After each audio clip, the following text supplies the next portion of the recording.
시청자 여러분 안녕하십니까. 제22대 국회의원 선거 남동구 을 선거구 후보자 토론회 진행을 맡은 홍원기입니다. 민주체제 국가에 있어서 총선은 대단히 중요한 의미를 갖죠. 지역 발전을 위해서 실효성 있는 공약을 제시하는 당과 후보를 자질과 능력을 면밀히 점검하는 것도 유권자의 굉장히 중요한 몫인데요. 오늘 토론회가 향후 4년 동안 지역을 대표할 일꾼을 선택하는데 여러분의 중요한 판단 근거가 됐으면 하는 바람입니다. 오늘 토론회 후보자 초청은 공직선거법 규정에 근거했음을 알려드리겠습니다. 제22대 국회의원 선거 남동구 을 선거구 후보자 토론회는 남동구 선거방송 토론위원회가 주관하고 OBS가 제작 방송해드립니다. 오늘 토론회는 공직선거법 제82조의 2, 제4항에 따라서 후보자 두 분과 함께 진행하게 됐습니다. 그럼 오늘 토론회에 참석한 후보들 소개해드리겠습니다. 후보자의 좌석과 발언 순서는 사전 추첨에 의해서 정해졌습니다. 후보를 소개하겠습니다. 기호 2번 국민의힘 신재경 후보입니다. 안녕하십니까. 반갑습니다. 다음은 기호 1번 더불어민주당 이훈기 후보입니다. 안녕하십니까. 반갑습니다.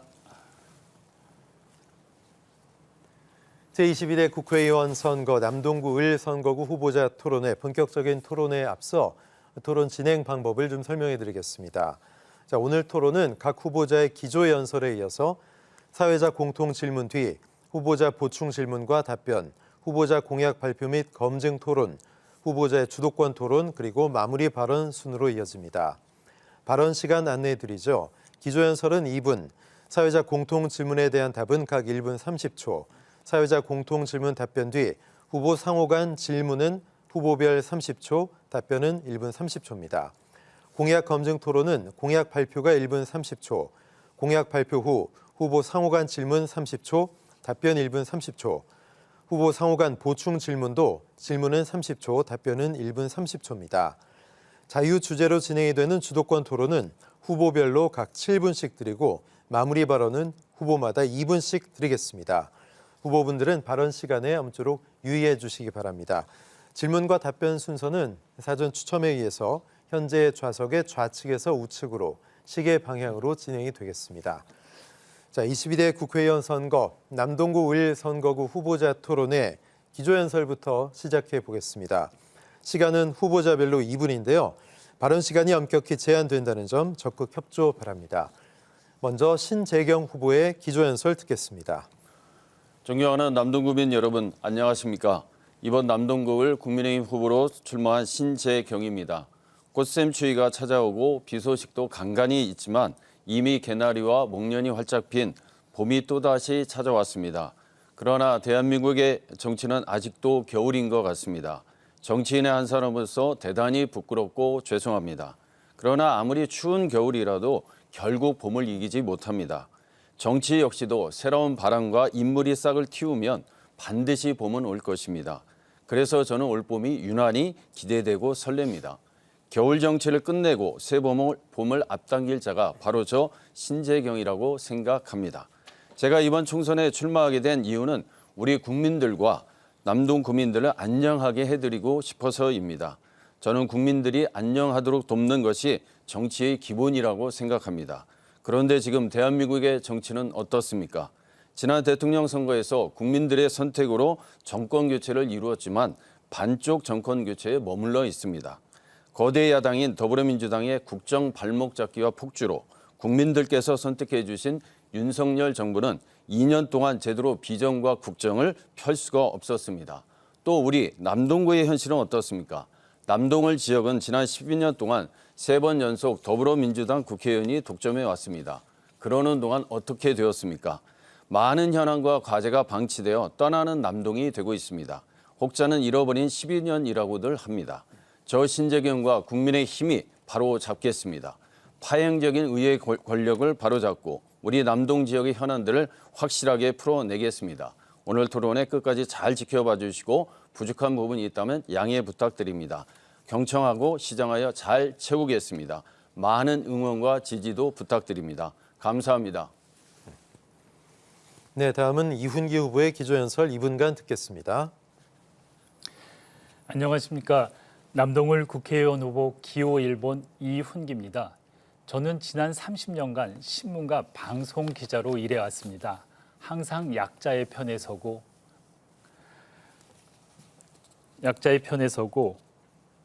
권력과 자본으로부터 방송 독립을 위해서 노력해왔습니다. 저는 민주당 영입인재 13호로 정치에 입문했습니다. 민주당에서는 저의 전문성과 경험을 인정해서 정치에 발을 들여놓게 했습니다. 저는 인천의 500년 산 집안의 아들입니다. 저는 뼛속까지 인천인입니다. 그리고 남동 사람입니다. 그리고 저는 남동을 위해서 그동안 많은 일을 해왔습니다. 기자 생활을 하면서 저는 만수동의 단방마을이라고 있습니다. 이 마을의 아파트 분양가가 과다 산정된 건을 파헤쳐서 특종 보도를 했고 인천시에서 단방마을을 비롯해서 무려 138억 원의 과다 산정된 분양가를 돌려주게 만들었습니다. 이게 무려 30년 전의 일입니다. 지금으로 산정하면 수천억, 수조 원이 될 것입니다. 그리고 고잔동의 궤종양 사건을 해결해서 암과 폐유리섬유가의 인과관계를 밝혀내기도 했습니다. 저의 가장 큰 강점은 강직함과 강력한 추진력입니다. 저는 저의 이번에 캐치프레이즈가 지금 한다, 지금 바꾼답니다. 저는 저의 이러한 장점을 살려서 참신한 신인 정치인으로서 젊은 정치를 하고 남동의 모든 현안을 헤쳐나가고 풀어나가는 강력한 그리고 새로운 정치인이 되겠습니다. 지켜봐 주시고 응원해 주시기 바랍니다. 고맙습니다. 네, 두 후보의 기조연설 잘 들었습니다. 오늘 시간은 22대 국회의원 선거를 앞두고 후보자의 정책과 비전과 공약을 듣기 위한 시간인 만큼 상대 후보에 대한 인신공격성 발언이나 비방 등은 삼가해 주시기 바라겠습니다. 참고로 공직선거법에 위반이 되는 비방 등의 발언이 토론회 중에 나온다면 마이크를 끌 수 있고 또 사회자가 제지와 중지를 명할 수 있음도 알려드리겠습니다. 자, 그럼 본격적인 토론회에 들어가 보죠. 총 3가지 주제의 질문을 준비했는데요. 각 질문당 후보자 답변은 1분 30초입니다. 그리고 사회자 공통 질문에 대한 후보 간 상호 질문과 보충 질문은 30초, 그 질문에 대한 답변은 각 1분 30초입니다. 먼저 남동구 부채 감소 방안 및 재정 건전성 확보를 위한 전략에 대한 후보들의 의견 듣겠습니다. 첫 번째 질문입니다. 남동구 예산은 1조 원을 넘고 있지만 재정 자립도는 지난해 19.6%를 기록하는 등 전국 기초지자체 평균 28%에도 못 미치는 상태입니다. 구청 재정 공시 자료에 따르면 지방채 발행액 또한 2023년 12월 말일 기준 150억 원에 달하며 조정 교부금마저 삭감되면서 재정 건전성이 매년 악화하고 있는데요. 남동구의 재정 자립도가 낮은 원인은 무엇이라고 생각하며 국회의원으로 당선된다면 남동구 재정 건전성 확보를 위해서 국회에서 어떤 노력을 할 계획인지 답변해 주십시오. 먼저 이훈기 후보부터 1분 30초 답변해 주십시오. 지금 올해 남동구의 재정 자립도가 17.2%입니다. 그리고 남동구의 예산은 1조 888억 원. 남동구에서 지방세와 세액 수입으로 거둬들일 수 있는 세금이 2천억이 조금 넘습니다. 이러한 재원 갖고는 남동구에 자체적인 사업을 하기가 힘든 상황입니다. 자치단체장이나 지역에서 예산을 갖고 할 수 있는 사업이 거의 없다는 얘기입니다. 저는 여기에 근본적인 문제가 중앙정부의 재정 기조에 있다고 생각합니다. 지금 지역에서는 세수를 확보할 수 있는 길이 거의 막혀 있습니다. 남동 같은 경우에 대규모 개발 사업도 없고 지방세를 걷어들일 수 없는 게 현실입니다. 그렇기 때문에 이 문제를 해결하려면 지금 중앙정부에서 재정을 축소하고 작은 정부를 지향하면서 지역 재정까지 어렵게 만들고 있습니다. 저는 지금 정부에서 과거 정부에 대한 차별화 때문인지 어떤 그 억제 재정 정책을 하는데 이 기조가 바뀌지 않는 한 지방 재정을 튼실하게 하는 건 불가능하고 지역에서 세수를 늘리는 거의 불가능하다고 생각을 합니다. 그래서 저는 이 문제가 지역만이 몸부림친다고 되는 문제가 아니고 중앙정부에서 재정 기조를 바꿔줘야지 해결된다고 이런 큰 틀의 어떤 대안을 제시하고 싶습니다. 네, 잘 들었습니다. 남동구 부채 감소 방안 및 재정 건전성 확보를 위한 전략. 이번엔 신재경 후보의 답변 듣겠습니다. 먼저 우리나라의 국세 및 지방세 비중이 보통 75대 25 정도로 됩니다. 근데 실제 집행은 지방에서 75% 이상을 합니다. 그래서 이러한 현실을 갖고서 그래서 2할 자치다, 3할 자치다 뭐 이런 얘기도 나옵니다. 그렇지만 궁극적으로 이건 6대 4 정도로 가야 된다 이런 생각을 하고 있고요. 저도 이 일에 앞장서려고 합니다. 지금 다 말씀하셨듯이 남동구의 재정 자립도라든지 재정 자주도가 자꾸 하락하는 건 어떻게 보면 국가 의존율이 높아지고 있다라고 생각이 됩니다. 그렇기 때문에 일반적으로 보면 이 재정 건전성은 세입과 세출의 균형이 이루어져야 됩니다. 근데 최근에 남동구 재산세 및 뭐 부동산 교부세 또 세수가 감소하고 있고 근데 이에 비해서 조금 씀씀이가 좀 늘어나고 있기 때문에 이것이 당연히 재정이 약화될 수밖에 없다. 특히 노령 인구가 확대되거나 기초생활보장 지원 강화, 저출산에 따른 출산 장려, 보육 지원 강화 등 사회복지 예산이 아주 급격히 늘어나고 있습니다. 그렇기 때문에 남동구의 예산의 한 68%가 이 복지 예산 비율입니다.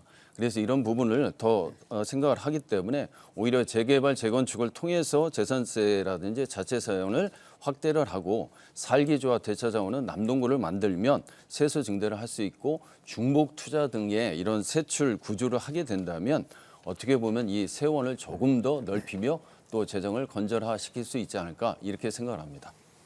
네, 이번엔 남동구 부채 감소 방안 및 재정 건전성 확보를 위한 전략에 대한 각 후보 간 상호 토론 이어가 보죠. 먼저 이훈기 후보는 신재경 후보에게 30초 질문을 할 수 있고 신재경 후보는 1분 30초 답변하실 수 있습니다. 자, 다시 신재경 후보가 이훈기 후보에게 30초 보충 질문하실 수 있고요. 이훈기 후보에게 다시 1분 30초의 답변 시간 드리겠습니다. 자, 이훈기 후보, 신재경 후보에게 질문해 주시기 바랍니다.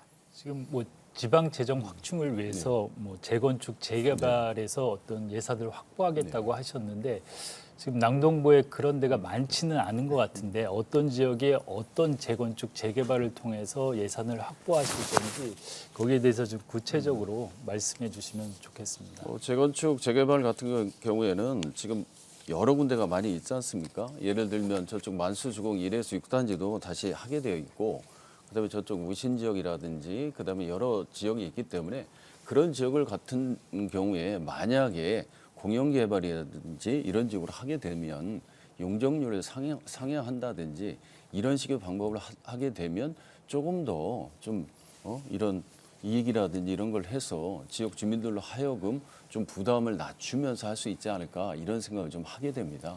그렇기 때문에 그런 부분에 있어서 당연히 중지를 모아야 되겠죠. 어느 한쪽이 아니라 여러 사람들 간에 중지를 모아가지고 그것을 통해서 어떻게 하면 더 재개발이라든지 재건축이 제대로 이루어지는지 그런 부분에 대해서 합의점을 찾고 이 합의점을 찾으면 당연히 그걸 통해서 공공개발이라든지 이런 쪽으로 해서 모든 이익이 주민들한테 조금이라도 더 돌아갈 수 있도록 그렇게 함으로 있어서 지역 주민들이 부담해야 될 분담금이라든지 이런 것들을 낮추어 주게 된다면 당연히 그런 부분에 있어서 도움이 될 거고 그렇게 되면 당연히 세수 또한 늘어나지 않을까. 그렇게 되면 이 지역에 있어서 여러 가지 부분에 있어서 충분히 그런 부분이 이루어질 수 있다. 이렇게 생각이 되고 그런 부분은 당연히 구청이라든지 시청이라든지 해서 적극적으로 협조를 하게 되면 그런 부분은 충분히 늘어날 수 있다. 이렇게 이런 생각을 합니다. 네, 이번에는 신재경 후보가 이훈기 후보에게 30초간 질문해 주십시오. 아까 남구 재정 건전성과 관련해서 이 후보님의 말씀을 잘 들었는데요. 제가 앞서 말씀드렸듯이 국세와 지방세의 비율이 거의 7.5 대 2.5의 비율인데 그래서 한 6대 4 정도는 되어야 된다고 생각하는데 이거에 대한 좀 의견이 어떠신지 하고 재산세 등의 감소로 세수가 줄어들고 물가 상승으로 인해서 필수 경상비 지출이 줄어들고 있는데 이런 거에 대해서 좀 어떻게 대응해야 될지 그런 부분도 좀 말씀해 주시면 고맙겠습니다. 일단 저도 그 비율을 7.5, 2.5 이걸 6대 4로 하는 것도 당연하다고 생각을 합니다. 그리고 저는 아까 그 정부의 재정 기조에 대해서 말씀을 드렸는데 저는 또 말씀드리고 싶은 게 지금 부자 감세 같은 건 하고 있지 않습니까? 이런 부자 감세가 지역 재정을 더 위축시키고 힘들게 만든다고 합니다. 그 그래도 많이 소득이 있고 많은 재산을 가진 분이 더 세금을 내는 건 당연하다고 생각하는데 이런 부자 감세 때문에 오히려 서민들 그리고 지방 재정이 위축되는 효과에 대해서 저는 그 중앙정부에서 심각하게 고민을 좀 해야 된다고 생각을 하고요. 그리고 아까 그 말씀하시면서 용적률을 늘려갖고 지방 재정을 확대한다 그랬는데 지금 인천을 보면 여러 곳에 난개발이 많습니다. 용적률을 높아서 숨도 쉬기 힘들 정도의 아파트가 빽빽히 들어서고 교통난 그리고 주거 환경도 오히려 과거보다 새로운 아파트를 졌지만 더 열악해지는 경우도 있습니다. 그래서 저는 용적률을 높여갖고 지방세를 더 걷는다. 이 부분은 상당히 고민이 필요하고 그리고 인천을 보면 도시의 스카이라인 같은 게 다 무너져 버렸습니다. 용적률을 높여서 이런 부분에 있어서는 신호부께서도 좀 더 지방세 확충과 용적률 높이는 거는 좀 고민을 해야 되지 않을까 네. 싶습니다. 남동구 부채 그리고 재정 건전성 문제에 대한 두 분의 의견 잘 들었고요. 두 번째 사회적 공통 질문 드리겠습니다. 인천시가 광역교통망 구축을 위한 다양한 논의들을 진행하고 있는 가운데 남동구는 제2경인선, GTX-B, 인천 2호선 연장, 경강선 등이 주 사업으로 논의되고 있습니다. 특히 광역철도 등 교통망 구축 지연으로 인해서 교통 불편을 겪고 있는 논현, 서창지구 주민들은 광역철도망의 조기 구축을 강력히 원하고 있는데요. 하지만 광역교통망 구축 사업은 인천시 또는 남동구의 노력만으로는 실현이 어렵고 중앙정부와 관련 지자체와의 예산, 통과, 노선 등에 대한 긴밀한 협의가 우선돼야 조기 구축이 가능하다고 생각됩니다. 광역교통의 조기 구축을 위한 실효성 있는 계획은 무엇일까요? 후보자만의 구체적인 실행 및 예산 확보 방안에 대해서 답해 주십시오. 신재경 후보 먼저 1분 30초 답변해 주십시오. 네, 먼저 인천 및 남동 교통망을 보면 멈춰버린 12년이 생각나서 한숨이 나옵니다. 바로 이와 똑같습니다. 서창 이동에 가보면 제2경인선 관련 현수막이 이렇게 붙어 있는데요. 교통지역, 지옥탈출, 제2경인선 당장 설치하라. 교통폭력, 제2경인선을 설치한다던 그만둔 국회의원들은 어디로 갔단 말인가. 죽기 전에 타보자, 제2경인선 가자. 뭐 이런 식의 현수막이 많이들 붙어 있는데요. 이것은 그만큼 지역 주민들이 교통에 있어서 소외되고 그런 부분들이 너무나 절실히 다가왔기 때문에 그렇게 말씀한 게 아닌가 이렇게 싶습니다.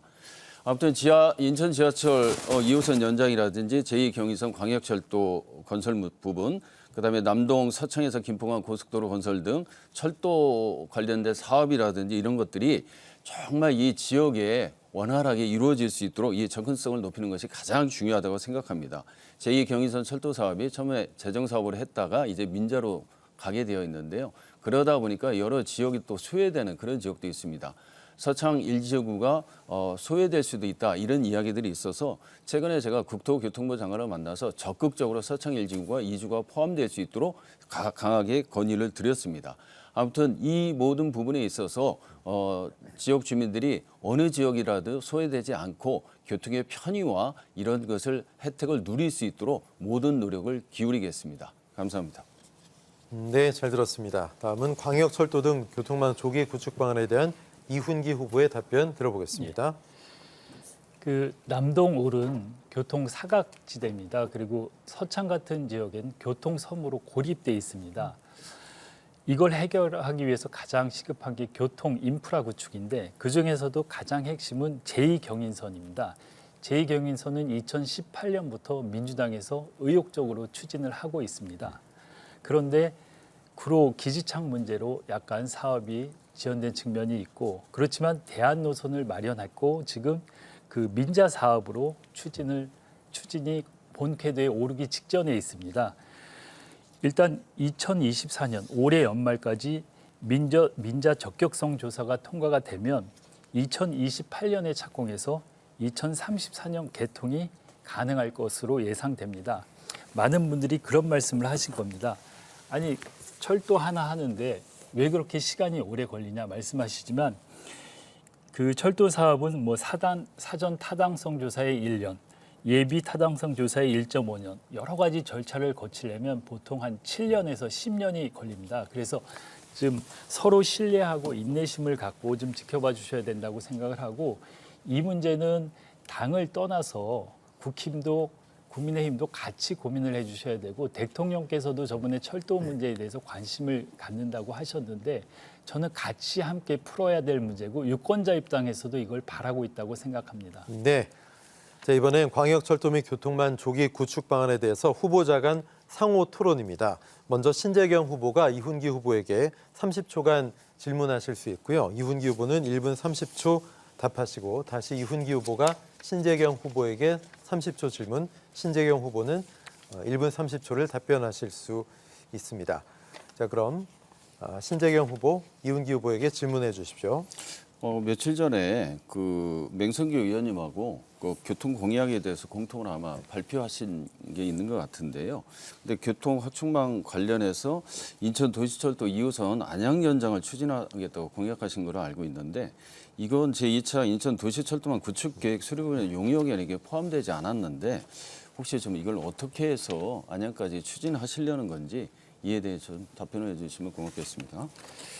그 인천 도시철도 2호선 문제는 저도 상당히 안타깝게 생각을 하는데 그 특히 서창 지역 같은 경우에 서창 지역에 도시 계획이 있었고 인천 도시철도 2호선 계획이 있었는데 어떻게 연계가 안 되는지에 대해서는 저도 상당히 안타깝게 생각하고 그렇지만 뭐 지난 일을 지금 논해봐야 소용이 없고 저는 인천 도시철도 2호선이 지금 우선순위에서는 사실상 밀려 있습니다. 그렇지만 이게 아까 말씀드린 경인 2호선과 연계돼 있고 이제 서울 같은 경우에 지하철이 뭐 9호선 뭐 그 이상으로 촘촘하게 겸밀점 연결되면서 환승도 하고 어디서든지 이용할 수 있게 돼 있는데 지금 인천 2호선도 인천 2호선만 연장해 갖고는 별로 효과가 없다고 생각을 합니다.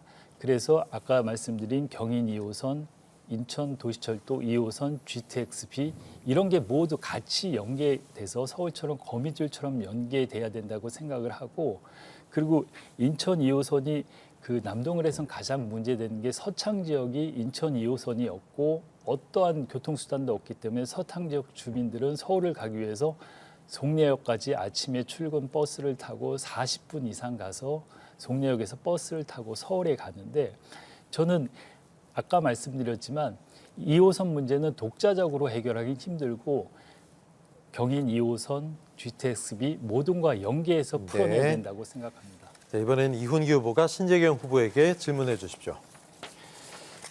저는 이 도시철도 문제에 있어서 아까 얘기한 경인 2호선이나 인천 2호선 등 여러 도시철도 문제에 대해서 좀 안타까운 게 이런 겁니다.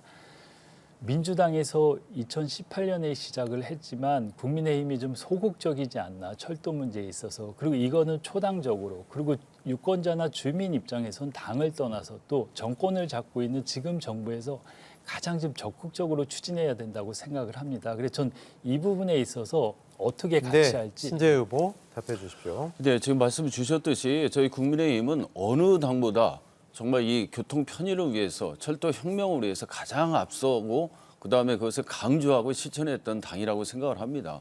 정부에서도 당연히 이것을 강조를 했기 때문에 지난번에 GTX-B 착공 기념식도 했던 거고 대통령께서도 이런 부분에 대해서 적극적으로 뒷받침을 하고 계시고 저희 당에서도 당연히 그렇게 하고 있습니다. 근데 아까 말씀하셨는데 인천 2호선을 안양까지 연장한다는 건 그건 경기도 기본 계획에 들어있는 거지 인천의 기본 계획에는 들어있지가 않습니다. 그럼 거기까지 가려면 경기를 넘어가야 되는데 그러면 그런 부분들을 어떻게 다른 시도하고 그것을 협의를 해서 할 건지 그런 부분에 대해서 제가 말씀을 드렸던 거고 나머지 당연히 근데 가장 중요한 건 제2경인선이다. 그다음에 인천 2호선에서 광명까지다라고 계속해서 주장했던 건 민주당이었지만 실제적으로 현실로서 성과로서 나타냈느냐 하는 겁니다. 그렇다면 지금 많은 철도망을 지금 계획하고 계신데 그걸 언제 다 하겠습니까? 오히려 선택과 집중을 통해서 제2경인선과 지하철 2호선 논양까지 연장 문제 이걸 먼저 해결하고 그다음에 다음 단계로 넘어가는 게 낫지 않겠느냐. 그것을 통해서 지역 주민들에게 희망 고문을 주는 게 아니라 진짜 이것은 할 수 있다라는 그런 의지라든지 실천력 말이 아닌 행동으로 보여줘야 된다. 그런 부분에 있어서는 저희 국민의힘은 당연히 하고 저도 그렇게 할 겁니다. 네, 광역철도 등 교통망 조기 구축 방안에 대한 후보자들의 의견 잘 들었고요. 세 번째 사회자 공통 질문 드리겠습니다. 남동구가 친수 공간 조성 및 원도심 지역 활성화를 위해서 만수천 생태하천 복원 사업을 추진 중입니다. 하지만 시민 편의와 환경 개선을 위해서 사업 추진이 필요하다는 의견과 모래내 시장, 9월 시장 인근 주차난 가중, 막대한 재정 투입 등의 이유로 반대하는 의견도 대립 중인데요.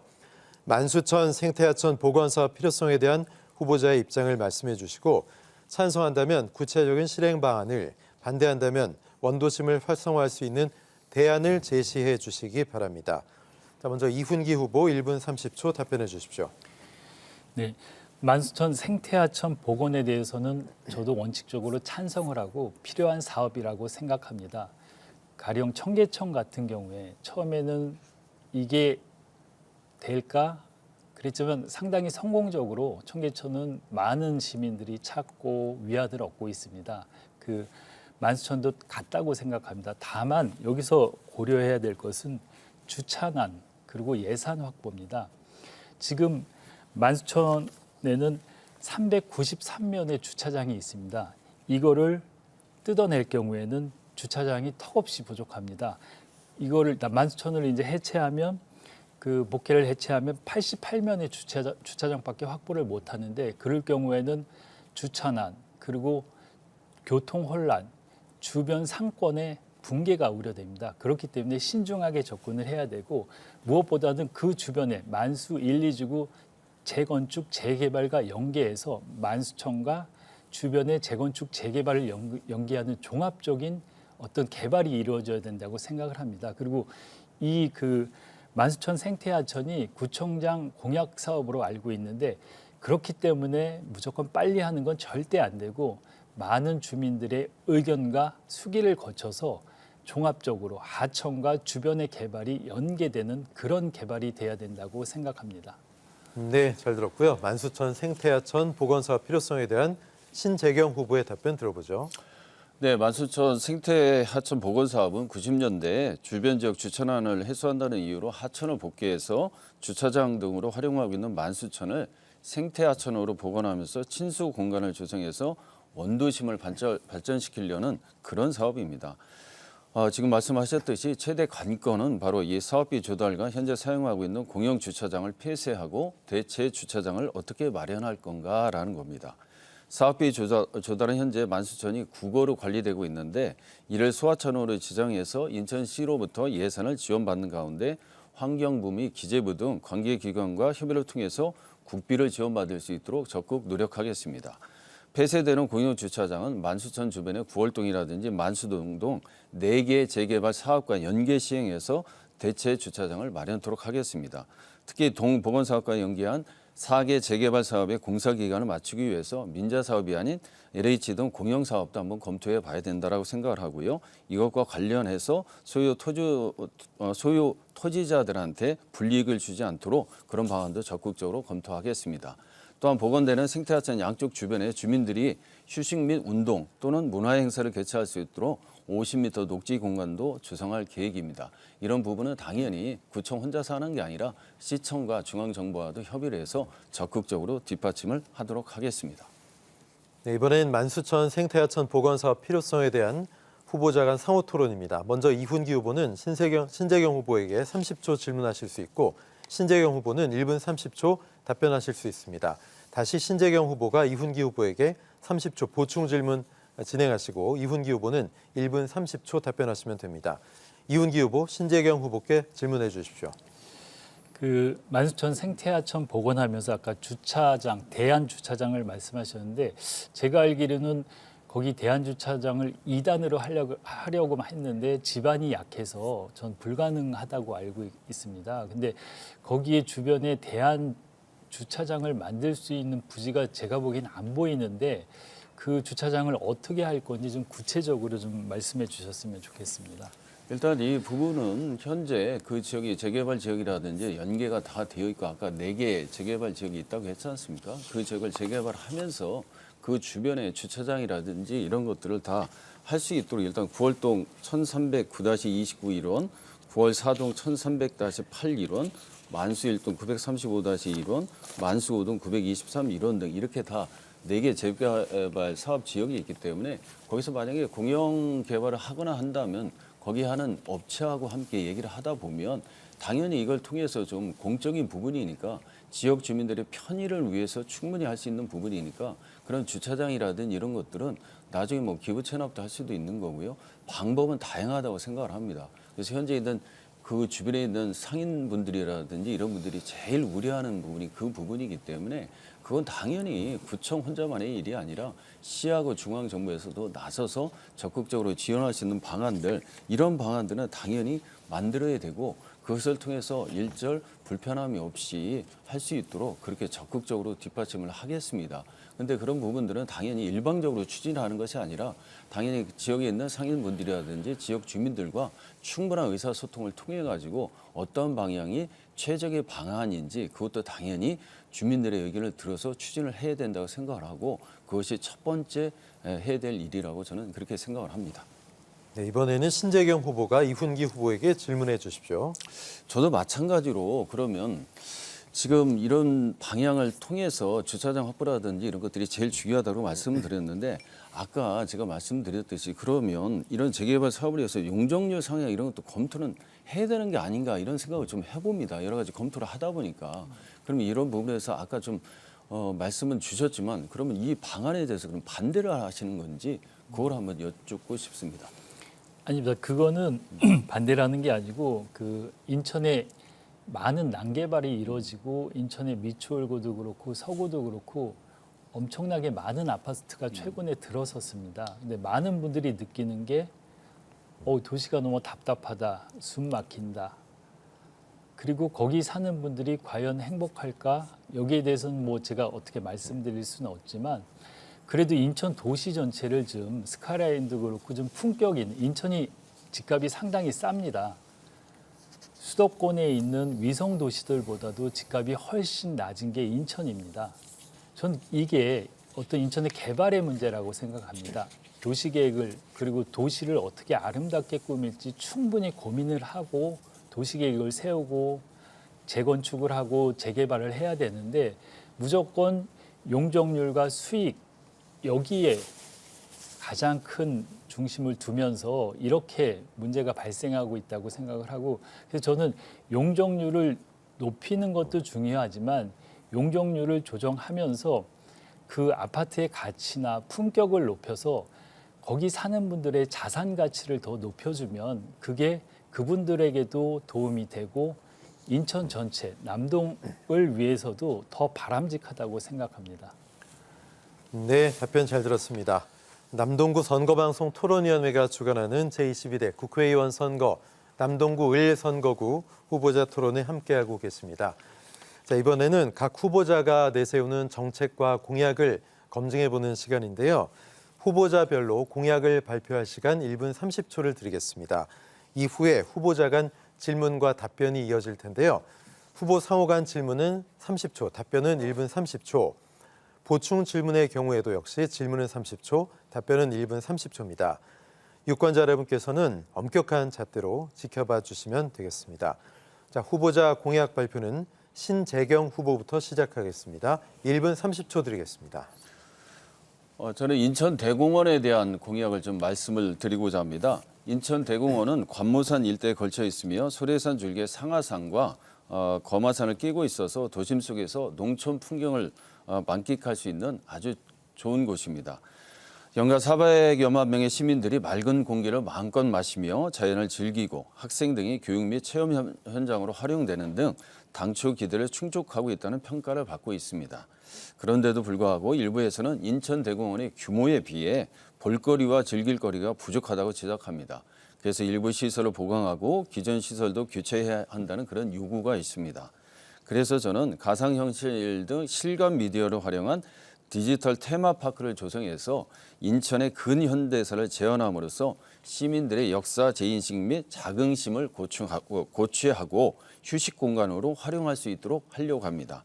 기존에 운영하고 있는 반려동물 놀이터 등의 시설을 현대화하고 반려인 쉼터를 신설해서 반려인들이 반려동물과 함께 어울릴 수 있는 그런 장소로 거듭날 수 있도록 조성해서 반려인급 1,500만 시대를 견인하도록 하겠습니다. 또한 최근 건강 걷기 운동이 열풍을 일으키고 있는데요. 그런 맨발 걷기라든지 환토길 이런 것도 좀 적극적으로 조성을 해서 시민들이 편히 쉴 수 있는 그런 곳을 만들고자 합니다. 소요 예산은 충분히 다 검토를 하고 있습니다. 이상입니다. 네, 잘 들었습니다. 이제 개별 질문과 답변, 보충 질문과 답변 이어가 보겠습니다. 먼저 이훈기 후보는 신재경 후보께 30초 질문하시고 신재경 후보는 1분 30초 답변하시면 됩니다. 다시 이훈기 후보가 신재경 후보에게 30초 보충 질문하시고 신재경 후보는 1분 30초 답변하시면 됩니다. 이훈기 후보, 신재경 후보에게 개별 질문해 주십시오.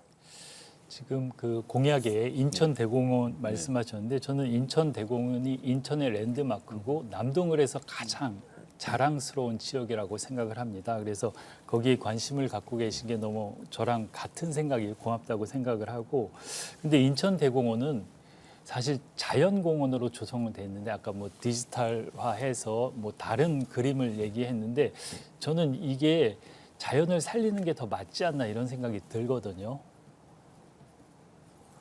네, 답해 주십시오. 예. 그 부분에 대해서 말씀을 드리겠습니다. 제가 뭐 디지털 테마파크라고 해서 거기서 엄청난 구조물이 필요하거나 설치하는 게 아닙니다.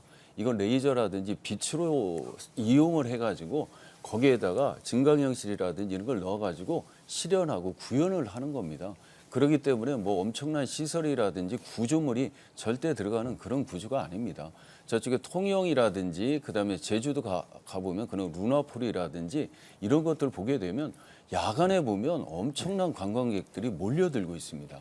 아까 말씀하셨듯이 인천을 대표하는 인천대공원인데 여기에 그러면 더 많은 사람들이 인천이 모든 곳에 관문이지 않습니까? 항공과 그다음에 해양과 모든 또 철도에 다 관문이기 때문에 여기를 거쳐 가시는 분들이 너무나 많다는 겁니다. 그렇다고 한다면 여기서 인천에서 거쳐가는 것이 아니라 머무르는 곳으로 그럼 만들기 위해서는 어떻게 되느냐? 모든 사람들이 보고 즐길 수 있는 그런 문화를 제공해 줘야 된다는 겁니다. 그것이 바로 하나로서의 디지털 테마파크다. 그러면서 거기서 인천의 근현대사라든지 그런 것들을 빛으로 레이저로 쫙 조명을 하고 조연을 한다면 그것이 바로 모든 사람들한테 관심을 끌고 그리고 관광 수익까지도 들어오기 때문에 오히려 재정에도 더 도움이 되지 않느냐. 그래서 이런 부분은 바로 우리 인천이 앞서서 나서서 해야 된다. 이렇게 생각을 합니다. 네, 다시 이훈기 후보 보충 질문 기회 드리겠습니다. 지금 인천대공원이 원래 최기선 시장 시절에 만들었는데 그때 최기선 시장이 공약한 게 있었습니다. 절대 인천대공원에는 놀이시설이나 가공적인 시설을 안 하겠다. 그래서 저는 인천대공원이 30년 넘게 이렇게 이어오면서 자연 친화 공원이 됐고 여러 공원이 있습니다. 어떤 놀이시설이나 가공적인 게 들어가는. 그렇지만 인천대공원은 자연적이기 때문에 유일하고 독보적이라고 생각하거든요. 네, 질문 시간 됐습니다. 답해 그래서 주십시오. 그런 부분을 제가 뭐냐면 둘레길을 조성이 돼 있어서 거기에다가 뭐냐면 황토길을 또 조성하겠다라는 것이 이 후보님께서 얼마 전에 그 황토길을 조성하겠다라고 발표한 걸로 알고 있거든요. 그렇기 때문에 그런 부분들이 자연 친화적이다라고 생각합니다. 저기가 뭐 놀이 시설을 하는 게 아니라 거기를 확 바꾸는 게 아니라 기존에 있는 거 그 시설을 갖고서 거기서 좀 어느 정도 더 좀 활용하면서 서민들이라든지 이 시민들이 다가갈 수 있게 만드느냐 이게 관건이라고 생각을 하거든요. 그러면서도 뭐냐면 인천에라든지 이런 재정에도 좀 도움이 될 수 있는 방향으로 하게 된다면 그러면 많은 관광객들이 올 것이고 그를 통해서 그곳을 더 많은 사람들이 찾게 된다면 연간 400만 명이 아니라 그 배 이상도 가능하다. 그렇게 된다면 전국적인 명물이 되지 않겠느냐. 그렇다고 한다면 이것은 바로 이 지역의 가장 중요하고 가장 볼거리가 있는 그런 핫한 곳이 되지 않겠느냐 그런 생각이 있기 때문에 뭐 전혀 뭐 자연을 훼손하거나 하는 그런 상황은 아닙니다. 그렇기 때문에 오히려 더 많은 사람들이 찾을 수 있는 그런 곳을 만드는 것이 더 중요한 거지 그에 대해서 뭐 자연을 훼손한다 그건 절대 그럴 수가 없다라는 걸 다시 한번 말씀을 드리면서 더 오히려 자연 친화적인 맨발 걷기라든지 황토길을 만들어주고 거기에 볼 수 있는 이런 레이저 쇼를 할 수 있다면 더 좋은 거가 아니겠습니까? 네, 수고하셨고요. 다음은 이훈기 후보의 공약 들어보겠습니다. 발언 시간은 1분 30초입니다. 예, 그 여러 공약이 있지만 제가 몇 가지만 말씀드리겠습니다. 우선 그 인천대공원과 관련해서 저도 그 공약에 가장 관심이 있습니다. 아까 신재경 후보가 말씀하신 그 디지털 테마파크도 좋은데 저는 아까 말씀드린 것처럼 인천대공원을 어떤 치유의 숲, 자연을 품은 정원, 그리고 아까 말씀드린 황토길 같은 경우에도 전국에서 가장 큰 규모의 맨발 걷기 데이를 유치해서 많은 분들이 거기서 대공원을 즐기고 자연의 치유를 받을 수 있는 그런 대규모 축제도 좀 만들었으면 하고, 그리고 인천 대공원 주변에 여러 가지 주변에 그 만수 주공 아파트 재개발, 이것도 대공원과 가까운 지역입니다. 그래서 저는 이 만수 주공 재개발 재건축도 그 대공원과 연계해서 좀 생태적이고 여기에 사는 분들이 대공원까지 뭐 1시간, 2시간의 코스로 힐링할 수 있는 뭔가 그런 공간으로 만들어져야 된다고 생각하고, 인천 대공원이 전국 최고의 공원이 되게 만든 게 제 공약이고요. 그리고 저는 어떤 생활 공약, 가령 뭐 언덕길에 열선을 한다든가, 뭐 정류장에 열선을 깔아서 엉뜨를 한다든가, 그리고 어른들 경로당에서 매일매일, 그러니까 주 5일 식사를 제공한다든가, 그리고 뭐 족구장을 늘린다든가 생활 공약을 하겠습니다. 네, 잘 들었습니다. 이제 개별 질문과 답변, 보충 질문과 답변입니다. 먼저 심재경 후보는 이훈기 후보에게 30초간 질문하실 수 있고, 이훈기 후보는 다시 1분 30초 답변하실 수 있고요. 다시 신재경 후보는 이훈기 후보에게 30초 보충 질문을 하시고, 이훈기 후보는 다시 1분 30초 답변을 하시면 됩니다. 신재경 후보, 이훈기 후보에게 질문해 주십시오. 예. 인천 대공원에 관련해서 저 좀 같은 입장이고 같은 생각이라 좀 오히려 반갑습니다. 근데 한 가지 더 좀 말씀을 드리고자 하는 게, 그러면 치유의 숲이다, 황토길이다, 맨발 걷기다 이렇게 했는데 이걸 대규모 축제로 하시겠다 그랬는데, 그럼 대규모 축제는 어느 정도로 생각을 하고 계신 건지, 그런 규모라든지 예산이라든지 그런 부분들 좀 어떻게 생각하고 계신지 그걸 좀 여쭙고 싶습니다. 일단 제가 그 인천대공원이 송영길 시장 시절에 대공원의 많은 길을 그 보도블록 같은 걸 뜯어내고 흙으로 만들었어요. 그래서 사실은 그때부터 인천대공원은 맨발 걷기를 할 수 있는 가장 좋은 장소가 돼 있어요. 일부 분들은 뭐 비가 오고 그러면 불편하다고 또 하시지만 요즘은 맨발 걷기가 상당한 추세이기 때문에 이미 그런 환경이 조성돼 있고, 그래서 저는 인천대공원이 그런 대공원 내도 있고 주변의 산과 연계해서 가장 걷기 좋은 것이기 때문에 여기에, 그러니까 지금 마라톤 대회 같은 게 전국적으로 많이 열리지 않습니까? 인천에도 뭐 언론사에서 주최하는 대형 마라톤 대회가 많은데 그 정도 규모의, 그 정도 이상의 걷기 대회 축제를 대공원에 유치해서 하는 건 결코 어렵지 않다고 생각합니다. 그리고 그런 마라톤 대회 많이 하듯이 예산도 충분히 그 정도는 감당할 수 있다고 생각을 합니다. 그래서 그렇게 생각을 하고, 그리고 저는 대공원에 아까 이제 뭐 놀이시설이나 가공 얘기를 했는데, 저는 대공원은 대공원만의 자연공원으로 지키는 게 더 가치가 있다는 생각에는 변함이 없습니다. 그리고 아까 얘기한 어떤 디지털 테마파크, 또 인천을 알릴 수 있는 거는 인천의 개항 공간, 뭐 항구 쪽에도 있고 얼마든지 그런데 더 거기에 맞게 할 수 있다고 생각합니다. 네, 다시 신재경 후보, 이훈기 후보에게 보충 질문해 주십시오. 예, 그건 좀 생각이 차이일 수 있고요. 아까 만수주공 재건축하고 이 인천 대공원하고 연결을 시켜서 한두 시간 정도 힐링 코스라든지 이런 걸 만드시겠다고 그랬는데요. 그럼 만수주공 1단지, 6단지 재건축이 이루어지려면 최소 5년에서 10년까지 걸리는데, 그러면 그 안에 하시겠다는 건지 아니면 시기라든지 이런 걸 어떻게 하시겠다는 건지 그 부분을 좀 말씀을 해주시면 고맙겠습니다.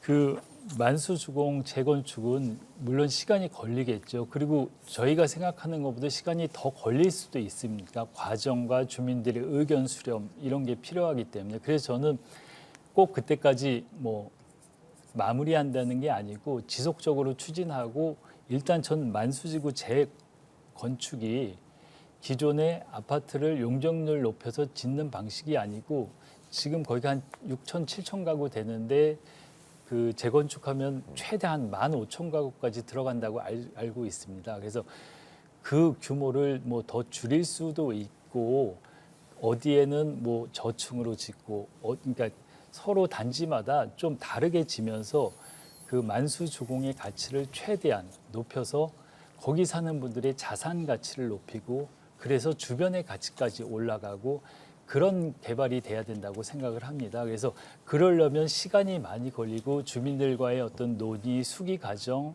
물론 개인의 재산권 문제지만 저는 만수주공 재건축이 남동을의 랜드마크가 돼야 된다고 생각하고 난개발이 되는 인천의 다른 아파트와 달리 가장 모범적인 모델이 돼야 된다고 생각을 합니다. 그래서 그 부분에 대해서는 상당한 고민과 시간을 갖고 만들고 그 아파트가 인천 대공원과 연계해서 대한민국에서 가장 살기 좋고 그런 곳으로 만들고 싶습니다. 잘 들었습니다. 계속해서 주도권 토론으로 이어가 보겠습니다. 각 후보자에게 각각 7분의 시간을 드리는데요. 사회자를 통하지 않고 지역 현안 또는 공약에 대해서 자유롭게 토론을 해주시면 됩니다. 단 주의사항은 질문은 2분 이내로 당부드리고 또 답변도 1분 30초는 보장해 주시기 바랍니다. 토론 도중에 제반 규칙을 벗어난 발언이 이어지거나 제한된 시간을 초과하면 사회자가 제지가 할 수도 있다는 점 염두에 두시기 바랍니다. 아무쪼록 품격 있는 토론 기대하겠고요. 이훈기 후보에게 7분의 주도권 먼저 드리겠습니다. 예, 저 신 후보님께 묻겠습니다. 제가 지금 여러 곳을 다니면 이런 얘기, 아까 앞에도 얘기했지만 너무 살기 힘들다. 불안하다. 내 직장이 불안하다. 내 삶이 불안하다. 이런 얘기를 많이 합니다. 그래서 바꿔달라고 얘기를 하시는데 저는 여기에 가장 큰 문제는 어떤 민생에 대해서 지금 정권에서 잘 모르고 있다고 생각이 들어요. 얼마 전에 대통령께서 대파한단에 875원 얘기했다. 사회적으로 많은 논란이 되고 있는데 여기에 대해서 국민들은 대통령이 정말 저런 걸 모르시는 건가? 아니면 참모들이 뭔가 역할을 잘못하는 건가? 이런 얘기를 많이 하는 것 같아요. 그래서 제가 국민이나 주민을 대신해서 한번 묻고 싶은데 신재경 후보께서 대통령실에 이제 행정관도 오래 하셨으니까 저희가 뭐 사실 대통령실이 어떤지 모르지 않습니까? 궁금하지만 그래서 지금 대통령이 국정을 운영하신 최고 책임자인데 상당히 국민들이 불안해하는데 그리고 민생과 동떨어진 얘기를 많이 하시는데 이게 어떤 대통령의 문제인지 참모들이 보필을 잘못하는 건지 여기에 대해서 제가 국민을 대신해서 한번 여쭙고 싶습니다. 네, 말씀을 드리겠습니다. 그 대파 발언인데요. 실은 대파는 지난번에 제가 봤는데 875원이 사실이었답니다. 당일 대파 한 당 가격이. 대통령이 방문한 서초 양재동 하나로마트 외에도 서울 창동이라든지 수원, 고양, 성남, 청주, 울산 다 875원이었답니다. 그러면 진짜 875원이었느냐라는 걸 확인을 해보니까 실제적으로 다 875원이었답니다. 보면 대파 한 단에 875원인데 정상가 4,250원에 정부의 납품단가 지원 2,000원, 농협 자체 할인가 1,000원, 정부의 할인 정가 375원을 적용해서 실제로 판매가 됐다는 겁니다. 그리고 이거에 대해서 대통령의 발언에 대해서 좀 곡해하시거나 좀 잘못 좀 전달되거나 하는 그런 부분이 있는 것 같습니다. 그래서 그날 그 발언했던 사실을 한번 봤더니 실은 이런 대화 내용이 있었습니다. 그때 농협유통대표가 원래 가격은 1,700원 정도인데 저희가 875원에 한다 그랬더니 그런데 지금 여기 하나로마트는 이렇게 하는데 다른 데는 이렇게 싸게 사기 어려울 거 아니에요? 라고 분명히 대통령께서 말씀을 하신 겁니다.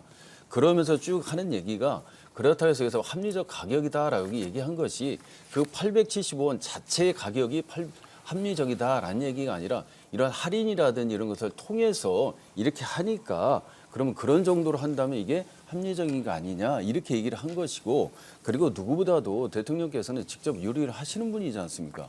그러면 시장 가격이라든지 이런 가격에 대해서 누구나 충분히 아십니다. 그것을 아시고 그러하기 때문에 그런 부분들에서 이야기를 충분히 들었던 것이지 그렇다고 해서 전혀 뭐 민생에 대해서 모르시거나 그런 분은 전혀 아니다. 그리고 당연히 참모들도 그에 대해서 현실적으로 이런 거에 대해서 당연히 보고를 드리고 말씀을 드린 거죠. 그날 가격이 875원이었다. 이것만 갖고 자꾸 얘기를 하시는 건 조금 안 맞다라는 말씀을 드립니다.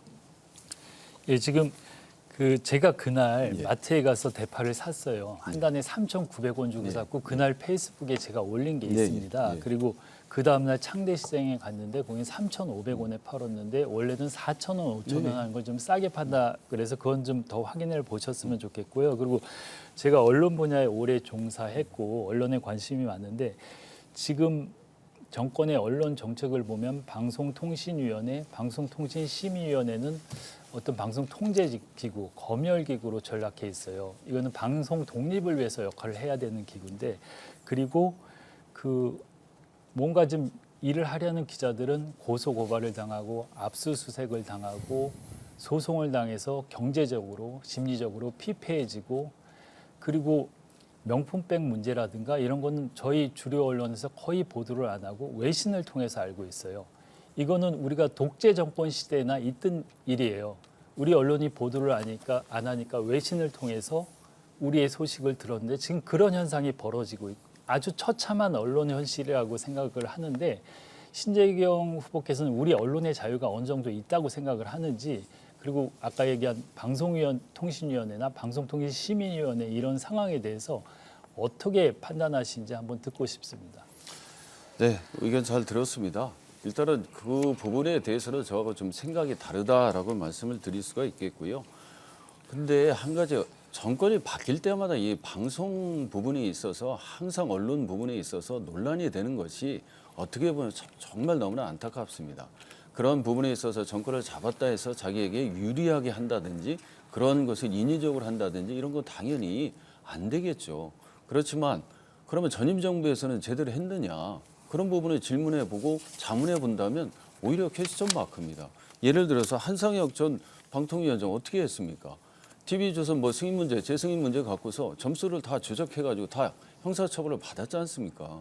그러면 이런 부분들에 대해서는 다 얘기를 안 하시고 오히려 자기에게 좀 유리한 부분만 얘기를 한다고 한다면 우리나라가 그런 언론의 자유가 있는데 그러면 언론의 자유를 억압하고 한다는 겁니까? 대체 지금이 무슨 군사정부 시절입니까? 그건 아니지 않습니까? 저희 정부도 엄청나게 지금 비판을 받고 저희 국민의힘도 엄청나게 비판을 받고 있지 않습니까? 누구나 다 언론의 자유가 있고 결사의 자유 있고 그래서 다 그런 부분에 있어 자유롭게 비판하고 다 하고 있지 않습니까? 근데 그런 부분에 대해서 무슨 군사 독재 정권 시절로서 지금의 암흑의 시기로서 무슨 외신을 통해서 우리가 소식을 듣는다? 이건 너무 과장된 표현이 아닌가 이런 생각이 들고요. 기본적으로 언론의 자유는 보장이 돼야 되는 거고 그건 정권에 따라서 차별이 있거나 거기에 대해서 재갈을 물리거나 하는 것은 절대 있을 수가 없다. 이 부분에 대해서는 저는 기본적인 입장을 갖고 있습니다.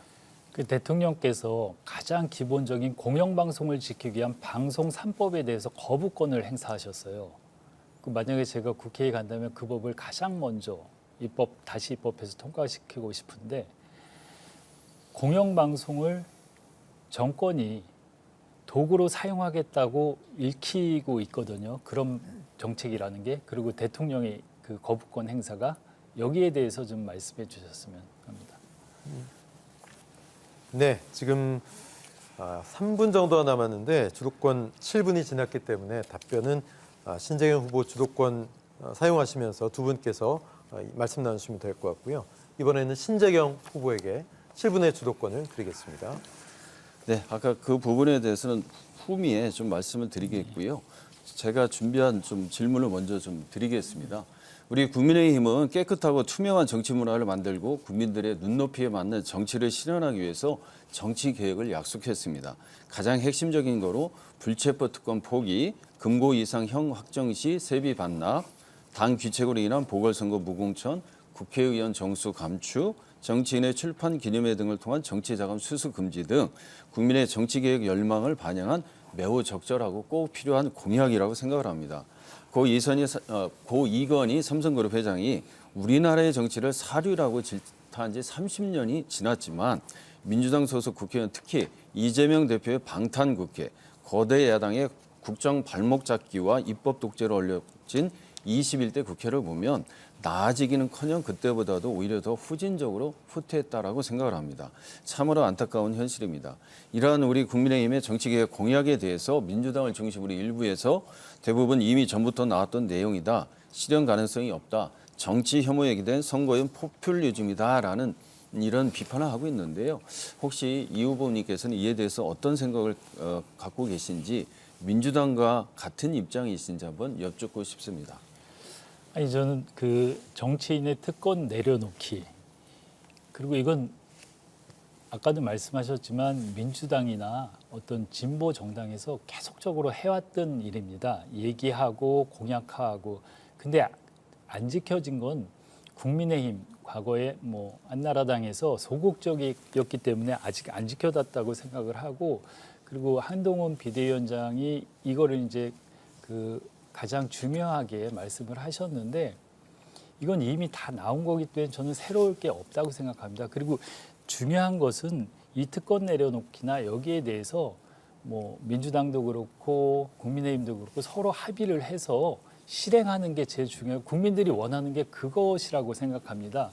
국회의원 특권 중에 대표적인 거 몇 개를 정말 여야가 합의해서 바꿔내고 그걸 보여주고 그리고 국회의원들이 특권을 내려놓고 일하는 국회의원들이 되는 걸 원하기 때문에 그거는 저는 뭐 지금 누가 했니 이런 걸 떠나서 서로 합의를 해서 몇 개를 정말 국민들한테 약속하고 22대 국회에서는 실행을 하는 게 가장 중요하고 국민들이 원하는 것이라고 생각합니다. 네, 바로 그 점이 저희 국민의힘과 민주당의 차이라고 생각을 합니다. 민주당에서는 계속 그런 말을 해왔고 그렇게 하겠다라고 계속 얘기를 했습니다. 이재명 대표께서도 이 후보님께서 얘기하신 것처럼 분명히 그런 약속을 했고 이야기를 했습니다. 국회 교섭단체 대표연설을 비롯해서 수차례에 걸쳐가지고 불체포 특권을 공개적으로 약속했지만 정작 본인한테 그런 것이 딱 다가왔을 때 어떻게 했습니까? 오히려 체포 동의안 부결을 호소하는 그런 문자를 날리고 그러지 않았습니까? 그렇기 때문에 단순히 말로서만 하는 게 아니라 실천을 보여야 된다는 겁니다. 제가 말씀드리는 것과 한동훈 비대위원장이 이야기한 것이 바로 뭐냐면 우리는 말만 하는 게 아니라 실천을 하겠다는 겁니다. 실천을 하겠다고 했기 때문에 저희가 당에 공천 신청을 했을 때 국회의원 불체포 특권 포기 서약서라든지 청년 및 윤리규칙 준수, 금고형 이사 확정 시 세비 반납, 출판 기념회 정치자원 수수 금지 등 이걸 다 공개적으로 다 서약하고 다 냈습니다. 저희는 그대로 하겠다는 겁니다. 말이 아니라 이런 식으로 직접적으로 다 서명까지 하고 저희가 만약에 당선이 되면 국회에 들어간다면 그것부터 실천을 하겠다라는 겁니다. 그렇기 때문에 이런 부분에 대해서는 말이 아니라 실천을 해야 된다라는 것이고 지금 말씀을 하셨는데 과연 그렇다고 한다면 이 후보님께서도 공개적으로 이런 5가지 정도에 대해서 오히려 언론이라든지 언론인 출신이시니까요.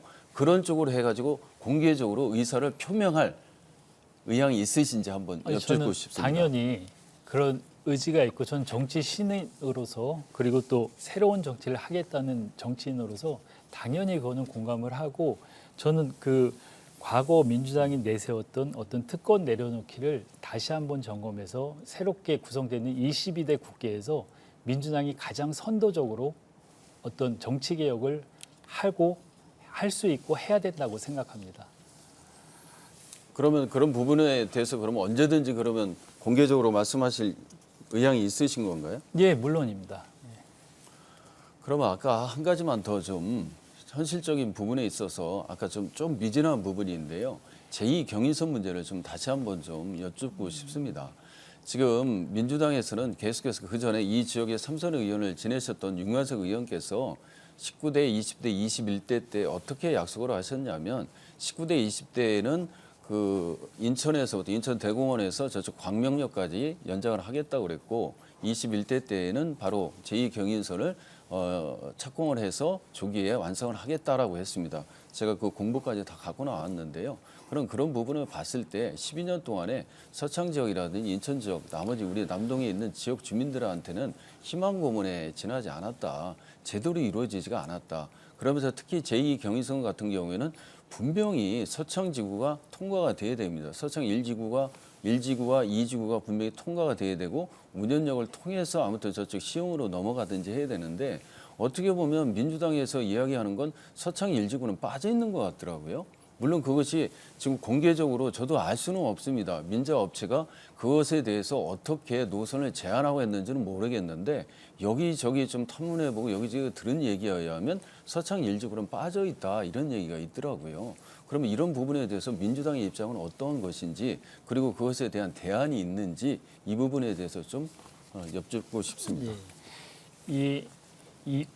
그 경인 2호선 문제는 신 후보께서 말씀하셨지만 쉬운 사안은 아닙니다. 그리고 그 윤가석 의원이 12년 국회의원에서 국회의원 혼자 할 수 있는 일이 절대 아닙니다. 그리고 인천과 경기도도 연계돼 있고 또 서울까지 3개 시도가 연계돼 있는 사업이기 때문에 국회의원 1인이 혼자 할 수 있는 사업이 아니고 그리고 정부에서 관심을 갖지 않으면 풀어내기가 힘든 일입니다. 그리고 아까 그 광명 얘기를 했는데 광면 도시계획과 연계해서 이게 확정이 안 됐기 때문에 뭐 안양도 나오고 네. 수도 두 분께 드린 7분씩 주도권 토론 여기서 마무리하겠습니다.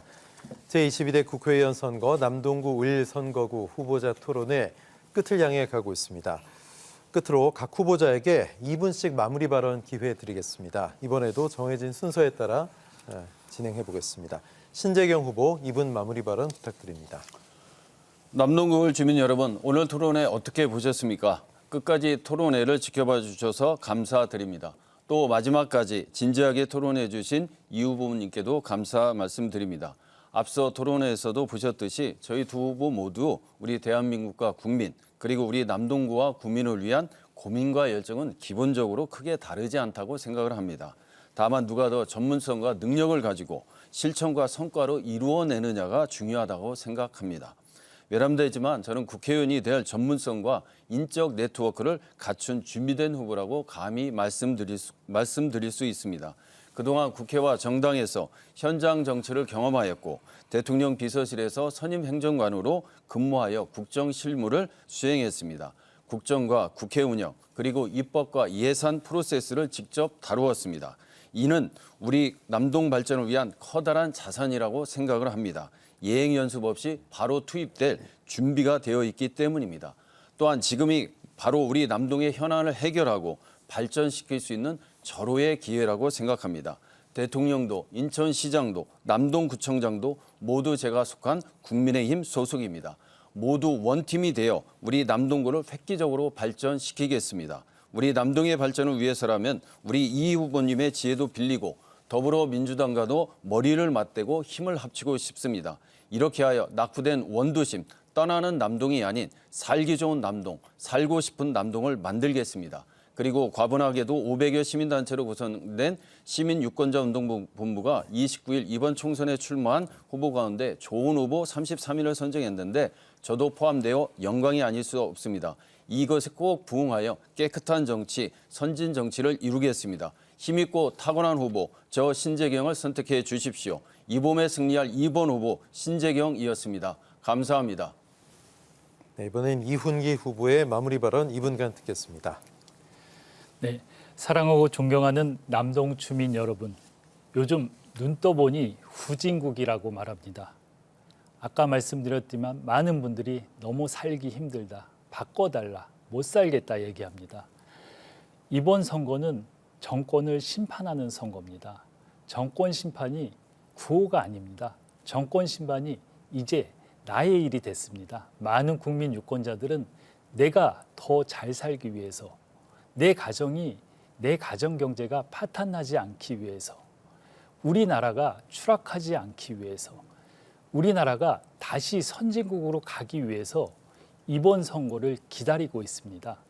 저는 곳곳을 다니면서 많은 국민들의 열망을 확인했습니다. 우리 국민들 아주 지혜롭고 영리합니다. 우리 국민들, 우리 부모 세대, 저희 자식 세대, 대한민국을 선진국으로 여기까지 끌고 왔습니다. 윤석열 정권이 들어서고 2년 만에 경제가 완전히 추락했습니다. 민생은 파탄났습니다. 모두들 하루하루의 삶이 힘듭니다.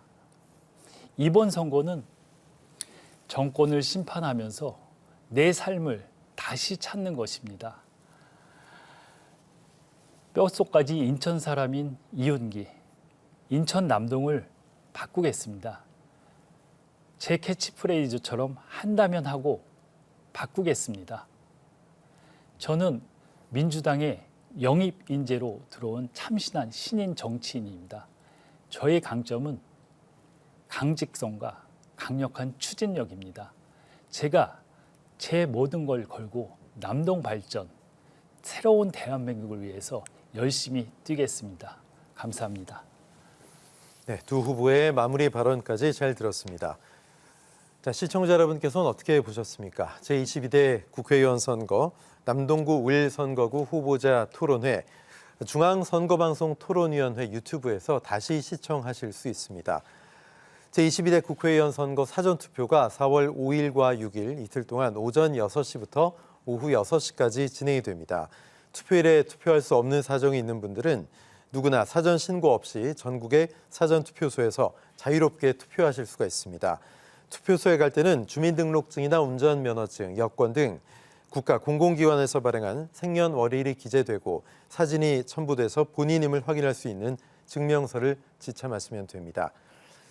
남동구 선거방송 토론위원회가 주관하고 OBS가 제작방송해드린 제22대 국회의원 선거 남동구 을 선거구 후보자 토론회 여기서 모두 마치겠습니다.